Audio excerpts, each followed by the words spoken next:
Menurut aku, berarti hal tersebut memiliki sebuah tujuan atau sebuah makna. Setelah aku cari tahu lebih jauh nih, ternyata tanda di leher itu dianggap sakral oleh masyarakat Korea zaman dahulu kala. Istilahnya adalah bon atau titik di leher pohon.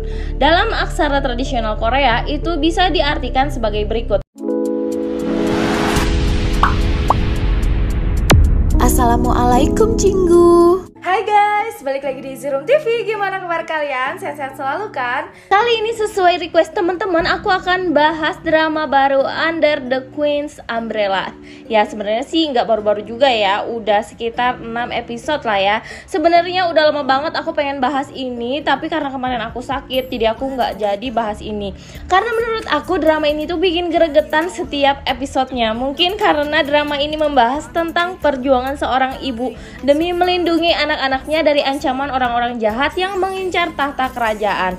Sekarang udah sampai episode 6 dan besok malam akan tayang episode 7 dan 8-nya. Aku yakin banyak dari teman-teman yang udah nonton drama ini kan. Ternyata drama ini mengandung banyak banget teori dan plot twist yang kemungkinan akan merubah sudut pandang kita pada tiap karakternya. Kita langsung aja yuk ke pembahasannya. Jangan lupa subscribe, check it out. Pertama-tama kita bahas teori terlebih dahulu ya sebelum masuk ke prediksi episode 7. Di episode 6 kemarin banyak banget fakta baru yang terungkap. Pertama tentang alasan Ibu Suri membenci Ratu. Ternyata dahulu Ibu Suri sering mengalami diskriminasi oleh orang-orang di kerajaan meskipun anaknya telah diangkat menjadi putra mahkota melalui Taekyun. Dia tetap dianggap tidak penting karena tetap dinilai hanya seorang selir yang melahirkan putra mahkota. Kesalahan fatal Ratu adalah saat dia belum resmi menikah. Ratu dianggap lebih menghargai Ratu Yeon dibanding Ibu Suri yang notabene adalah ibu mertuanya. Padahal saat adegan flashback, Ibu Suri tuh sempat tersenyum saat Ratu memanggilnya mama. Namun saat itu Ratu malah mendatangi Ratu Yeon. Ekspresinya langsung berubah. Terungkap sudah kenapa Ibu Suri menjadi jahat, karena dia hanya ingin dianggap setara karena melahirkan putra mahkota. Nah, yang kedua, masalah alasan meninggalnya putra mahkota yang ternyata tumpang tindih antara obat dari luar yang diberikan Ratu dan racun yang diberikan selir Hwang. Aku menemukan plot twist baru di sini. Bisa jadi ada alasan lain selain dua hal tersebut.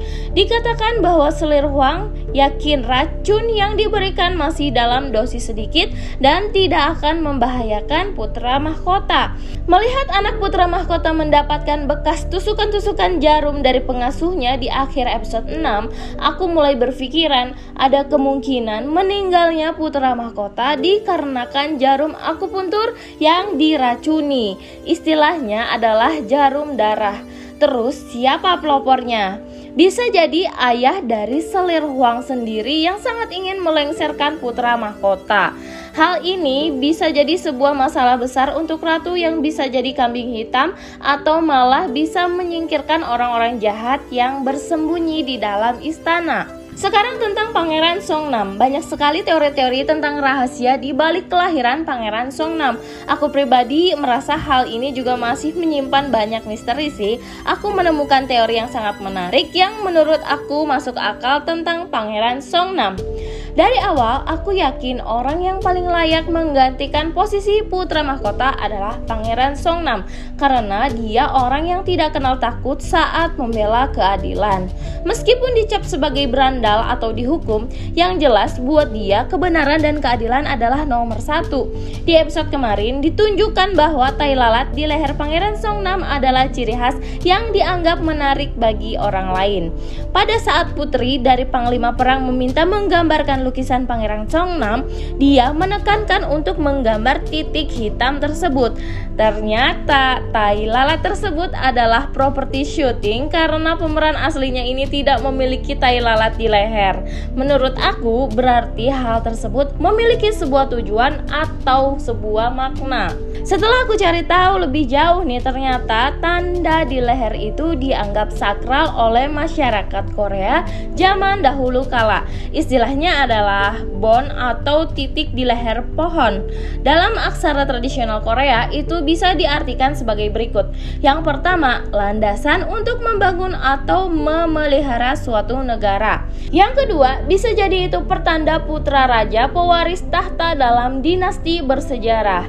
Yang ketiga, istilah sopan untuk rakyat jelata yang menjadi dasar suatu negara. Dari makna di atas, semua berhubungan dengan pewaris tahta, dasar tatanan negara, dan rakyat jelata. Semua ini sangat pas menggambarkan Pangeran Songnam, bukan? Dari sini bisa terungkapkan kenapa Pangeran Songnam dikeluarkan dari istana saat masih kecil, karena Pangeran Songnam adalah anak laki-laki kedua yang memiliki tanda-tanda pewaris tahta. Karena takut akan membahayakan putra mahkota dan terjadi perang saudara karena memperebutkan tahta, nantinya dia diasingkan dari istana sementara. Nah, pada saat Pangeran Songnam dan putra mahkota masih kecil, mereka mengibaratkan putra mahkota adalah matahari dan Pangeran Songnam adalah bulan. Saat ini putra mahkota sudah meninggal, artinya matahari telah tenggelam. Berarti sekarang tiba saatnya bulan yang terbit. Hal ini menjadi pertanda kuat Pangeran Songnam akan mewarisi tahta putra mahkota dan tidak akan kalah bersinar dari putra mahkota sebelumnya. Wah, keren kan? Sekarang kita ke prediksi episode 7. Seperti yang kita tahu, sekarang Pangeran Songnam sudah tersadar karena perkataan ratu untuk mengingat pesan terakhir putra mahkota untuk melindungi semuanya. Dan dia memutuskan untuk membentuk dirinya agar layak jadi pewaris putra mahkota. Saat ini dia tahu bahwa obat yang dia bawa dari tabib di Sucheon bukanlah yang menyebabkan putra mahkota meninggal. Sekarang juga kondisi ratu mulai terpojok karena semua pihak jahat mulai menuduh ratu yang meracuni putra mahkota melalui obat dari luar istana. Kuncinya di sini adalah tabib yang memberikan obat harus memberikan keterangan yang jelas, namun harus dilakukan di istana.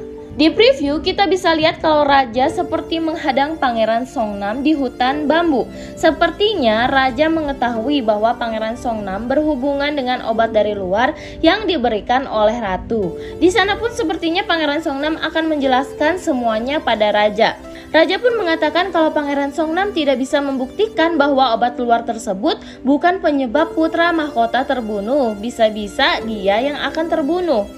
Mungkin di sini karena raja benar-benar menyayangi Pangeran Songnam dan mungkin ini akan menjadi tugas ujiannya dari raja sebelum diangkat menjadi putra mahkota. Namun aku yakin sih hal ini pasti sulit karena Ibu Suri dan orang-orang jahat pasti akan berusaha menghalangi sang tabib untuk bisa masuk ke istana dengan segala cara. Karena kalau sampai tabib memeriksa jasad putra mahkota, dia akan tahu nih apa penyebab sebenarnya kematian putra mahkota tersebut. Menurut aku, tabib ini adalah tabib Jung-seok yang dulu mengobati putra mahkota Taein dan berhasil. Namun karena konspirasi dia memilih kabur dari istana dan mengganti identitasnya untuk melindungi nyawanya. Kalau sampai kematian putra mahkota ini terungkap, yang jadi masalah tidak hanya masalah perebutan tahta, tetapi konspirasi tentang kematian putra mahkota Taein juga akan terungkap. Gimana menurut kalian tentang hal ini? Jangan lupa komen di bawah ya. Buat yang belum nonton, yuk cepet-cepet diuber nontonnya. Karena menurut aku drama ini tuh drama yang wajib banget ditonton di bulan ini. Kalau kalian suka dengan pembahasan ini, jangan lupa share ke teman-teman kalian. Dan jangan lupa juga subscribe, karena nonton drama itu gak seru kalau sendirian. Stay tune terus di Zerom TV. Krong kamsahamnida. When I wake up, I feel cozy, yeah. Can you hold up? Don't need no coffee yet. Got no makeup.